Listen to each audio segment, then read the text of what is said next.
The Android secret nobody talks about. Being able to install APKs to make some bad apps better by installing older versions of them. If you hold down the home button, you can select and copy any text even if it's not copyable. Got a complex Wi-Fi password and need to give it to someone? Click the gear icon next to your current Wi-Fi connection and select Share. This generates a special QR code that the other person can scan with the default camera app. Saves time typing. Edit. User_Crow also made an excellent suggestion. You could screenshot and print this QR code for easy future access. Being able to scroll down for longer format screenshots. I've lost count how many times I've used this feature to show more than what's on my screen.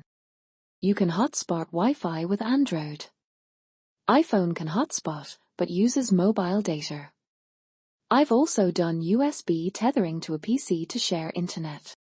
I work with 9 other people who are on iPhones. When I showed them I could have 2 apps open and operating in split screen view, they were like monkeys discovering fire for the first time. Wait until you find out you can save the pairings and open them at any time. I'm surprised people haven't mentioned secure folder. Password protected space where you can download hidden versions of apps and files that don't intermingle with the non-hidden versions of those same apps and files. Notification history. The JOPS e-recovery.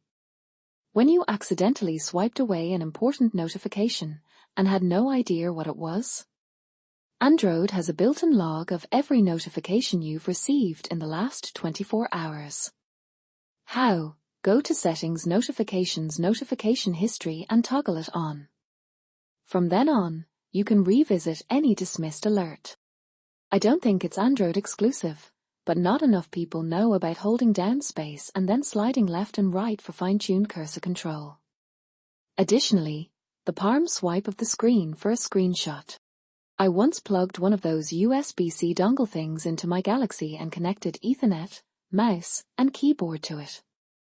Imagine my surprise when my phone just put a LAN symbol and a mouse pointer on my screen. So, Android phones are just Linux computers. Who da thunk? Not sure if this is Samsung specific, but if you're listening to media with someone else that also has BT headphones, you can go to Media Output and have the audio channel to both headphones at the same time. I've read that you can connect your phone to a monitor and run it like a desktop PC. Developer mode lets you adjust the speed of system animations and even disable them. So you know those iPhone users who would rather use iPhone-only group chats than just use WhatsApp to include everybody? Using Android is a really nice way to cut people out of your life. The fact that you can literally run 2 apps at the same time with split screen. Samsung Galaxy phones. I'm not sure if it's an Android feature, but there is a lot of people that don't know that you turn on/off the screen by double tapping the screen. Turn off by double tapping on desktop background. I use the schedule message feature in the Google Messages app all the time. If you are bad at remembering things, or have someone in your life that is bad at remembering things, then you can schedule messages. Do you remember you need to text someone something in the middle of the night, but don't want to wake them? Schedule it to be sent in the morning. Know you will forget a person's birthday the day of, but you remembered it several days before? Schedule that message. It's been a lifesaver for my line of work to write messages at work, schedule them for the other person's working hours, and not need to worry about it further. Edit. Apologies for all the confusion. I meant to say Messages, the native SMS app on Android, not Messenger, the Facebook messaging app. Double-click the power button to launch the camera. I'm not sure if people know about spam call screening. You can also choose between the gesture control or the old 3-button home screen. These are with extra apps but are very useful. If you speak 2 languages and mix them, you can have your keyboard autocorrect to languages. Full File Explorer, about as good as PC, also able to read USB drives, and being read as a USB drive when plugged into a PC. You can print. Plug a Type-C hub, plug a printer, and get a printer app. You can hide the app names on home screen. For folder, you can tap to open the app and swipe to open folder. Launchers. Tasker. Launchers. Stock Android is fine, but most manufacturers use their own skin setup software. It changes the feel. But you can just install a launcher and set up the device's look and feel based on what you like. If you don't like it, just go back to the standard launcher your device came with.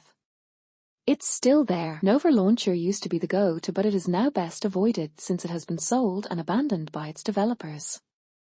Niagara is nice and simple and clean. Smart Launcher is now my go-to. More info here. https://www.tomsguide.com Roundup Best Android Launchers. https://www.tomsguide.com Roundup Best Android Launchers. For nerds, there's Tasker that can do amazing things. You can share Wi-Fi with a QR code.